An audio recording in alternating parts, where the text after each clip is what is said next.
الله أكبر كبيرا والحمد لله حمدا كثيرا وسبحان الله بكرة وأصيلا وصلى الله على سيدنا محمد الذي بعث إلى الناس كافة بشيرا ونذيرا وعلى آله وأصحابه وسلم تسليما كثيرا أما بعد فأعوذ بالله من الشيطان الرجيم بسم الله الرحمن الرحيم والفجر وليال عشر والشفع والوتر والليل إذا يسر هل في ذلك قسم لذي حجر۔ بزرگان محترم اور گھروں پر سننے والی قابل احترام مائیں اور بہنیں،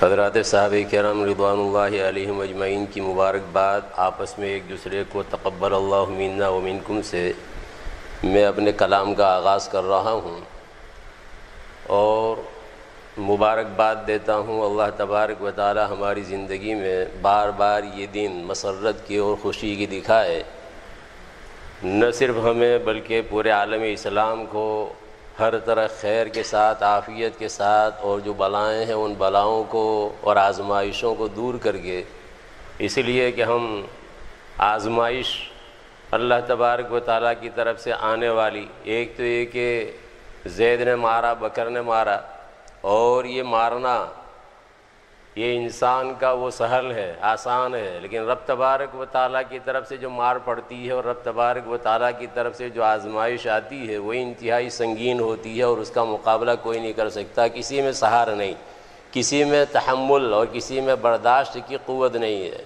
اللہ تبارک و تعالیٰ ایسی آزمائشوں سے پورے عالم اسلام کی حفاظت فرمائے، آمین۔ جن عمدہ لباس کے ساتھ اور جن عمدہ کپڑوں کے ساتھ ہم عید کی نماز کے لیے حاضر ہوئے ہیں، بعض مرتبہ کسی کو یہ خیال ہوتا ہے، ہو سکتا ہے کہ بھئی فجر کی نماز پڑھنے کے بعد پھر ہم گھر جائیں اور عمدہ کپڑے پہن کے پھر آئیں عید کے لیے، تو اب ہم جو فجر کے لیے آ جاتے ہیں اچھے کپڑے پہن کر، تو پھر سنت میں اس کی کوئی اصل ہوگی کہ نہیں ہوگی؟ کان ابن عمر رضی اللہ تعالی عنہما یصلی الفجر یوم عید وعلیہ ثیاب العید۔ عبداللہ ابن عمر رضی اللہ تعالی عنہما فجر کی نماز پڑھتے تھے، عید کے دن ان پر عید کے کپڑے ہوتے تھے۔ اس اعتبار سے اس کی اصل موجود ہے، لہذا مطمئن رہیں۔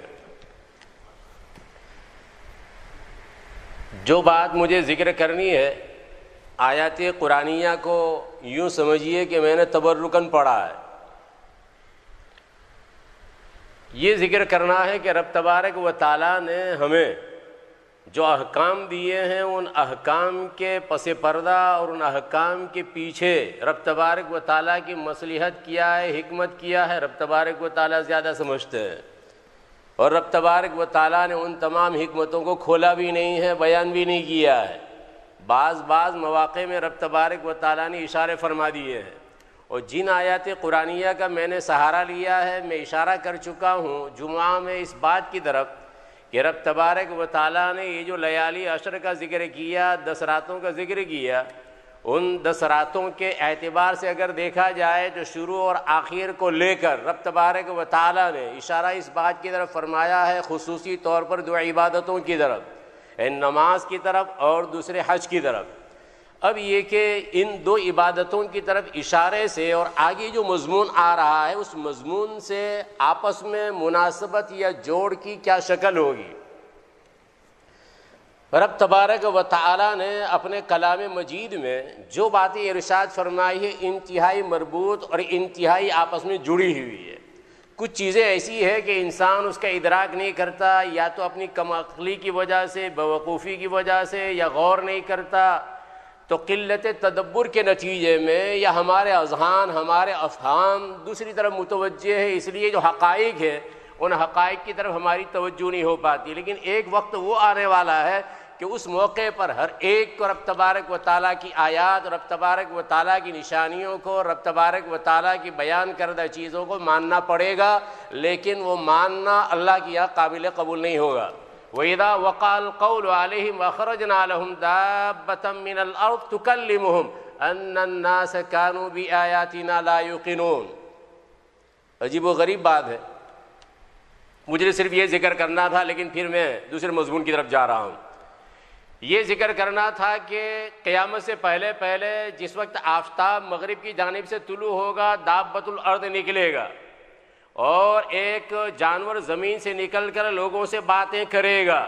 رب تبارک و تعالیٰ فرماتے یہ اس وجہ سے ہمیں کرنا پڑا ہے کہ لوگ ہماری آیات پر یقین نہیں لاتے، اب تک مانتے نہیں تھے، لیکن جب یہ دابہ نکلا اور دابے نے باتیں کرنا شروع کی تو اس موقع پر مانا، گویا گویا گویا۔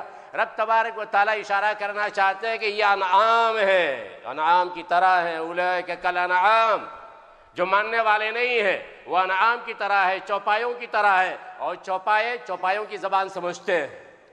دابۃ من الارض، اس لیے رب تبارک و تعالیٰ نکالیں گے۔ انبیاء کی بات نہیں مانی، رسولوں کی بات نہیں مانی، نہ ماننے والوں نے، اب یہ دابۃ الارض کی بات سنیں گے، دابۃ الارض کی بات مانیں گے۔ لیکن میں نے کہا کہ اس موقع پر یہ ماننا نہیں ہے، یہ یقین کرنا نہیں ہے۔ یہ جس آیت کریمہ کو رب تبارک و تعالیٰ نے ذکر فرمایا ہے سورۃ النمل میں ہے، عجیب بات یہ ہے کہ یہ نمل جو ہے بول رہی ہے، قالت نملۃ یا ایھا النمل ادخلوا مساکنکم۔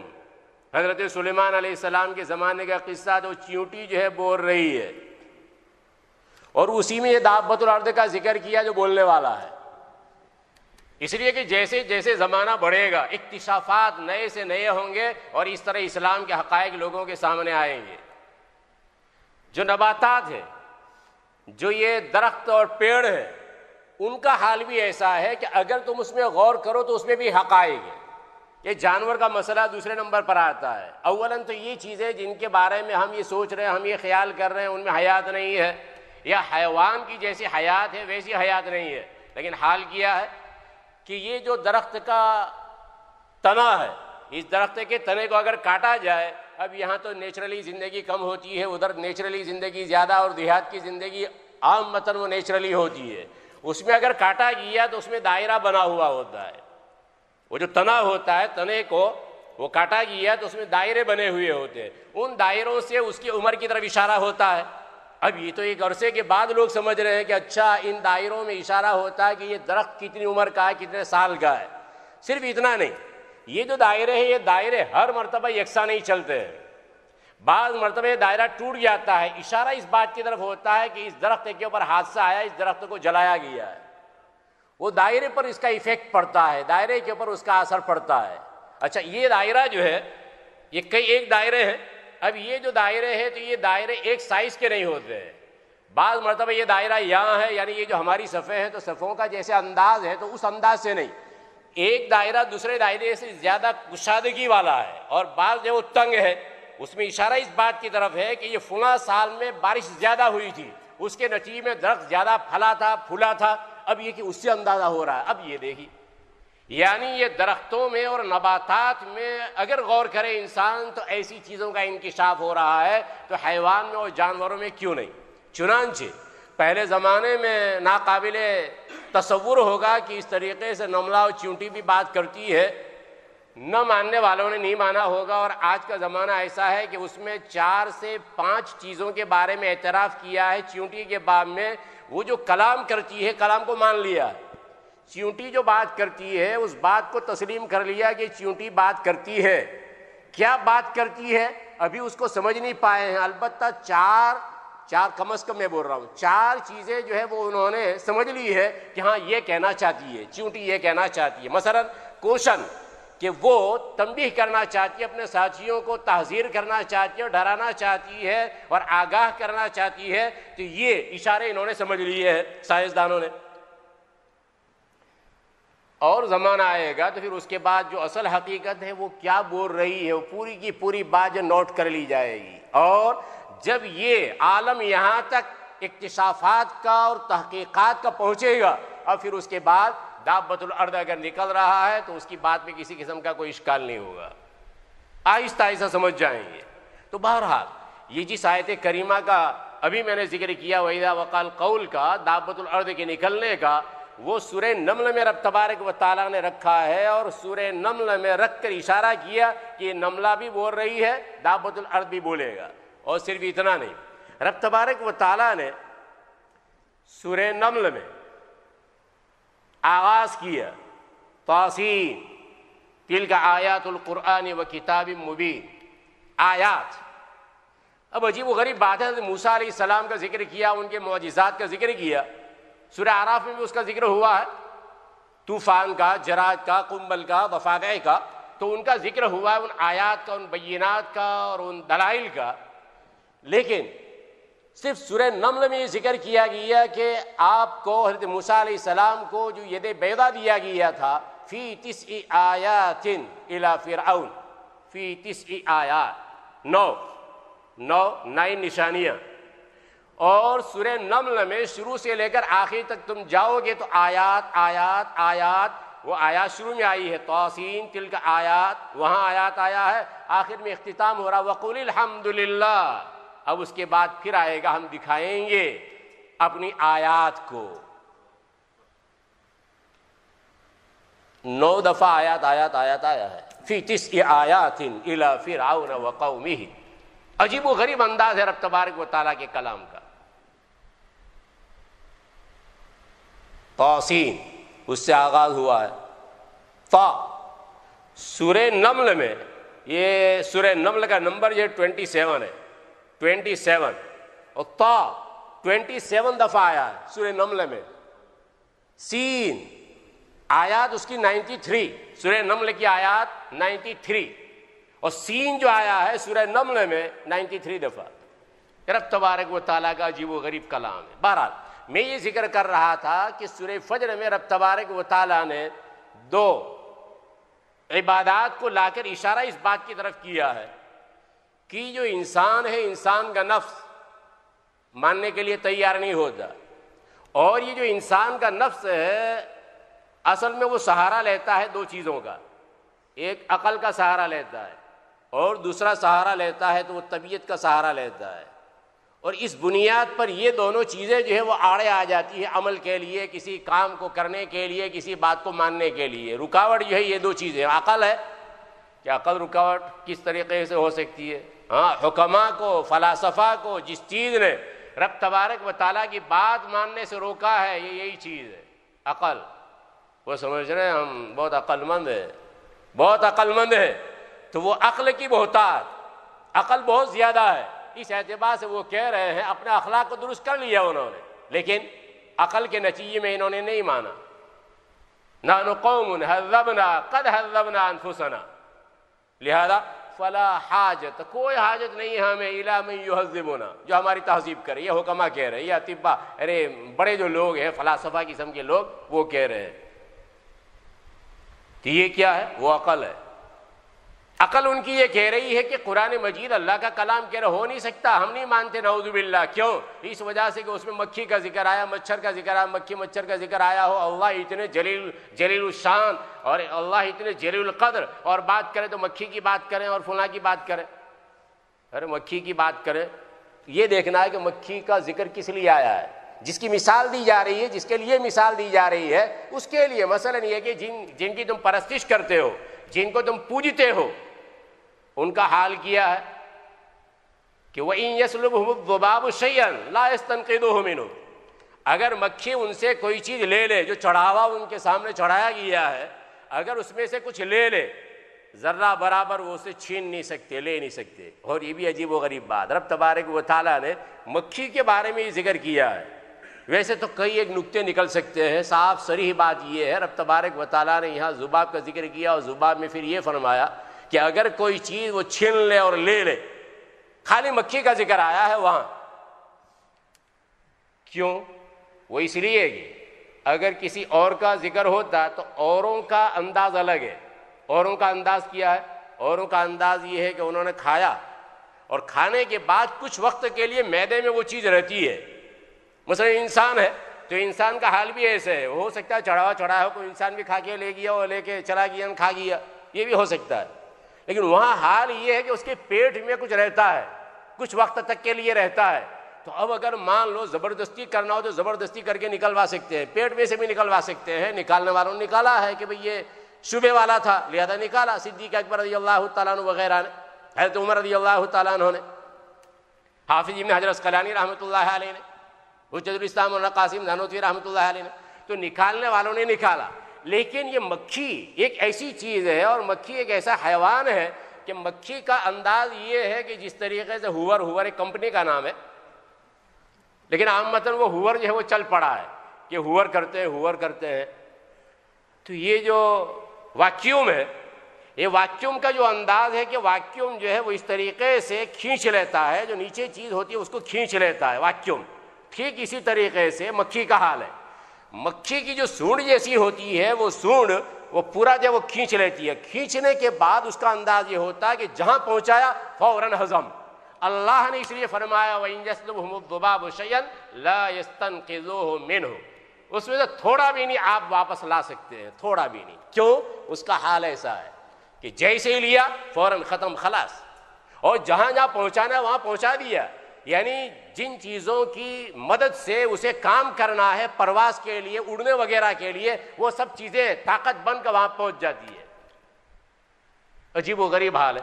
بہرحال مجھے تو یہ عرض کرنا تھا کہ اللہ تبارک و تعالیٰ سے روکنے والی اور اللہ تبارک و تعالیٰ کے اوامر سے باز رکھنے والی جو چیزیں ہیں تو ان میں سے ایک عقل ہے اور دوسری جو ہے وہ طبیعت ہے. تو رب تبارک و تعالیٰ کا انداز دیکھیے کہ رب تبارک و تعالیٰ نے عقل کو استعمال کرنے کے لیے ایسی چیز کا اور ایسا احکام کا حکم دیا کہ عقل وہ اس کو تسلیم کر لے اور مان لے، یعنی عقل پر وہ غالب آ جائے اور وہ تسلیم کر لے، مان لے.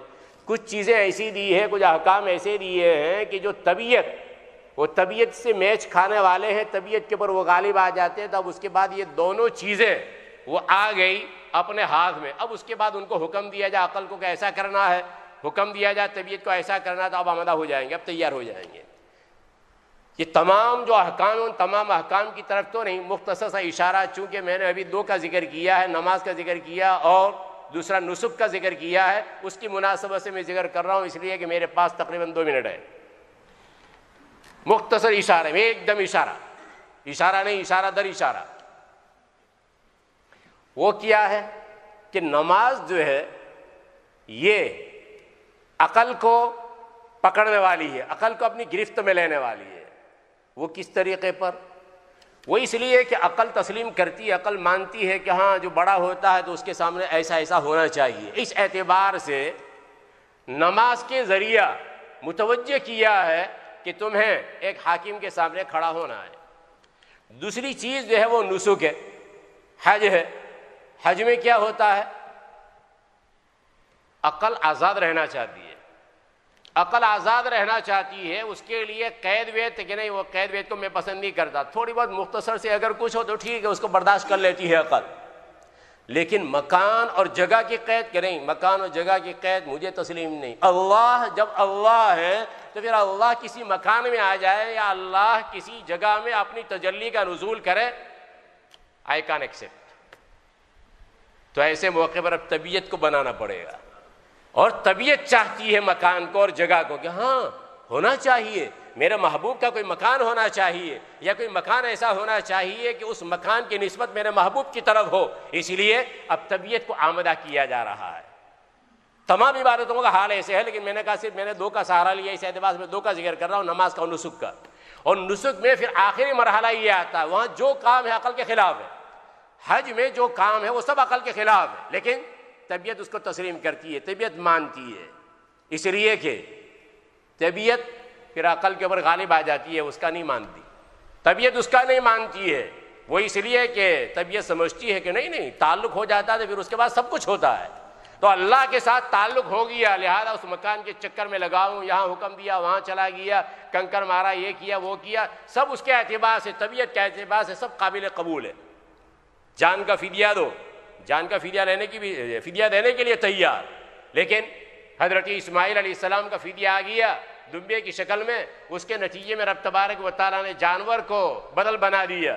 لہذا اب یہ جانور کی قربانی کر رہا ہے، تو یہ جو قربانی ہو رہی ہے وہ عقل کے مطابق ہے. عقل کے مطابق نہیں، طبیعت کے مطابق ہے. عقل تو نہ کہہ رہی تھی، عقل تو یہ کہہ رہی تھی کہ کووڈ-19 کا زمانہ ہے، کووڈ-19 کا زمانہ، اور اس میں کتنے غربا یہ اور وہ، لہذا یہ سب پیسے وہاں دینے چاہیے. لیکن ہاں 1912 کے اندر میں یہ صدا بلند ہوئی ہے. 1912 میں یہ صدا بلند ہوئی ہے جب ترکیوں کے ساتھ لڑائیاں ہو رہی تھی، ترکیوں کو مارا پیٹا جا رہا تھا اور ان کی جانیں جا رہی تھی۔ اس موقع پر ایک بڑے عالم صاحب، بڑے مورخ صاحب، انہوں نے کہا، انہوں نے تحریک اٹھائی، پھر اس کے بعد دوسروں نے لبیک کہا، چل پڑا سلسلہ۔ شبلی نعمانی ان کے پیچھے چلے ہیں، پھر مفتی عبداللہ ٹھونکی، اور پھر ان کے پیچھے چلے ہیں مولانا عبد الباری فرنگی محلی لکھنوی، اور ان سب نے کہا کہ ہاں قربانی کا پیسہ قربانی اس سال نہیں کرنے کی، اور وہ پیسہ جو ہے دے دینے کا، کہاں ہے؟ ترکیوں کو بھیج دینے کا ہے۔ حضرت مولانا خلیل احمد صاحب سہرانپوری نور اللہ مرقدہ نے کان پکڑا، جب ان کے پاس تحریر پہنچ رہی ہے تو مفتی صاحب کو پکڑا کہ بھائی دوسروں کی بات تو جانے دو، باقی یہ کہ تم کیا کر رہے ہو۔ یہ مفتی عبداللہ صاحب ٹونکی کا کان پکڑنے کا مطلب یہ ہے کہ ان کو تنبیہ کی، کیا کر رہے ہو تم، یہ حرکت کیسی؟ تو یہ الگ الگ فریضے ہیں، یہ ایک الگ ذمہ داری ہے، ایک الگ واجب ہے، یہ الگ سنت ہے۔ جو سنت مانتے سنت مؤکدہ قربانی، اور جو کہہ رہا واجب تو واجب۔ بہرحال یہ قربانی الگ چیز ہے، اور یہ صدقہ خیرات وغیرہ اسلام منع نہیں کر رہا۔ دوسرے پیسے بھی تو نکالو، دوسرے پیسے تو نکالتے ہی۔ مجھے بعض مرتبہ اشکال ہوتا ہے یہاں، بعض مرتبہ فنڈ ریزنگ، یہ فنڈ کو رائس کرتے ہیں، پکاتے ہیں رائس۔ اچھا تو یہ جو فنڈ ریزنگ ہوتا ہے، فنڈ ریزنگ میں جو سلسلہ ہے دوسروں کو دیکھ کر کھانا پکاؤ کھلاؤ، پھر اس کے بعد پیسہ بڑھاؤ۔ ارے بھائی مسلمان مر گئے، ان کے ضمیر مر گئے، ان کو یہ نہیں کہا جاتا قرآن یہ کہہ رہا ہے، حدیث یہ کہہ رہی ہے، اس کے لیے آبدہ کرو، اس کے لیے تیار کرو۔ یہ مطلب تھوڑا ہی برطانیہ میں آئے تو آپ اس کے بعد دوسری چیزیں لے لی، نہیں، ان کے ضمیر مرے نہیں ہیں مسلمانوں کے۔ مسلمانوں کو آیات کے ذریعہ اور احادیث کے ذریعہ سمجھاؤ، ضرورت ہے اس موقع پر نکھارو اللہ کے راستے میں۔ یہ کیا شغل بنا رکھا ہے کہ کھانا پکاؤ اور یہ دعوتیں کرو، باہر سے اسپیکرز کو بلاؤ اور پھر اس کے بعد لوگوں کے ذہن بناؤ؟ کیا مطلب ہے بھائی؟ ایمان والے ہیں، اور ایمان والے قرآن کو مانتے ہیں، احادیث کو مانتے ہیں۔ بہرحال یہ چیز مجھے چھیڑنا نہیں تھا، لیکن یہ کہ ضروری بھی تھا، اس وجہ سے میں نے چھیڑ دیا کہ یہ کوئی اسلام کا حکم نہیں ہے، یہ اسلام کا انداز نہیں ہے، یہ غیروں کا عمل ہے، غیروں کے ساتھ مشابہت ہے۔ نہیں، ایسے چندے کئی ایک ہوئے ہیں، اسلام میں کئی ایک چندے ہوئے ہیں، آپ علیہ الصلوۃ والتسلیم کے زمانے میں چندے ہوئے ہیں، یہ فنڈ ریزنگ کیسا؟ بہرحال میں یہ عرض کر رہا تھا کہ یہاں الگ الگ چیزیں ہیں، یہ حکم الگ ہے، وہ حکم الگ ہے۔ تو مسلمانوں کو کہا جا رہا اگر ہیلپ کرنا ہے کووڈ-19 کے متاثرین کو اور غرباء کو اور مساکین کو تو اپنی جیب ہلکی کرو، اپنی جیب میں سے پیسہ نکالو۔ حضرت عبید اللہ ابن ابو بکرہ ثقفی 160 گھرانوں کا کھانا وہ پہنچاتے تھے، 160 گھرانوں کا کھانا، اور عید کے دن میں 100 غلاموں کو آزاد کرتے تھے۔ اور ان سے حبیرہ نے دودھ مانگا، گائے کا دودھ، 700 گائیں چرواہوں کے ساتھ بھیجی ان کے یہاں، دودھ مانگا ہے 700 گائے، دینے والے اس طرح دیتے ہیں۔ یہ مطلب نہیں کہ قربانی کی بھی قربانی کر دو، ہیلپ کرنا ہے غربا کی مساکین کی تو قربانی کی قربانی، اور کہا کہ یہ پیسہ ادھر دینا چاہیے، سینس میک نہیں ہو رہا ہے۔ کیا مطلب ہے سینس میک نہیں ہو رہا ہے؟ مجھے اگر یہ کہا جائے کہ تم کھیتی کے مسائل بیان کرو، میں کیا بیان کروں گا؟ نہیں جانتا، صاف نہ کہہ دوں گا، کھیتی کے مسائل میں نہیں جانتا، انجینئرنگ کے مسائل میں نہیں جانتا۔ لیکن دین کے باب میں مسلمان کی کمزوری یہ ہے کہ مسلمان یہ تسلیم کرنے کے لیے تیار نہیں کہ ہم نہیں جانتے۔ ادنا مسلمان جس کو معلومات نہیں ہے دین کی، اور ایک وہ عالم ہے جس نے 1 سال لمبا چوڑا سال وقفہ گزارا ہے، کوئی فرق نہیں دونوں میں۔ لہذا تمیز کرنا چاہیے، شعور کرنا چاہیے، اور یہ سمجھنا چاہیے کہ ہم دنیاوی نالج لیے ہوئے ہیں، لیکن دنیاوی نالج کا معنی اور مطلب یہ نہیں ہے کہ ہم دین میں بھی کامل ہو گئے ہیں۔ یا دین میں عقل لڑانے کی ضرورت نہیں ہے، قرآن نے اور حدیث نے جو بیان کیا ہے اس کو لینا ہے۔ لہذا قربانی اپنے طور پر ہوگی، اور رب تبارک و تعالیٰ نے فرمایا یہ گوشت ووشت کی اللہ کو ضرورت نہیں ہے، گوشت نہیں پہنچتا، خون نہیں پہنچتا ہے، وَلَٰكِن يَنَالُ التَّقْوَىٰ مِنكُمْ، تقویٰ پہنچتا ہے۔ اور تقویٰ کیا وَمَن يُعَظِّمْ شَعَائِرَ اللَّهِ فَإِنَّهَا مِن تَقْوَى الْقُلُوبِ، یہ شاعر میں سے ہے۔ لہذا قربانی کرنا ہے، صدقات دینا ہے، الگ دینا ہے۔ اگر کسی کی زبان بول رہی ہے، آنکھیں کام کر رہی ہے، لہذا آپ زبان کو بولنے کی ضرورت نہیں، زبان کو کاٹ کو پھینک دو۔ ارے بھائی زبان کا الگ میدان ہے اور اس کا الگ کام ہے، دونوں کی اہمیتیں اپنی اپنی جگہ پر ہے۔ ٹھیک اسی طریقے سے قربانی کی اہمیت اپنی جگہ ہے، اور صدقات غربا ان کی مدد اپنے پیسوں کے ذریعہ، نوافل کے ذریعہ، نفل پیسوں کے ذریعہ، نفل صدقات کے ذریعہ، یہ الگ میدان ہے، اس کی الگ اہمیت ہے. اس کی اہمیت کے نتیجے میں اس کی اہمیت گھٹا دو، ایسا نہیں ہے.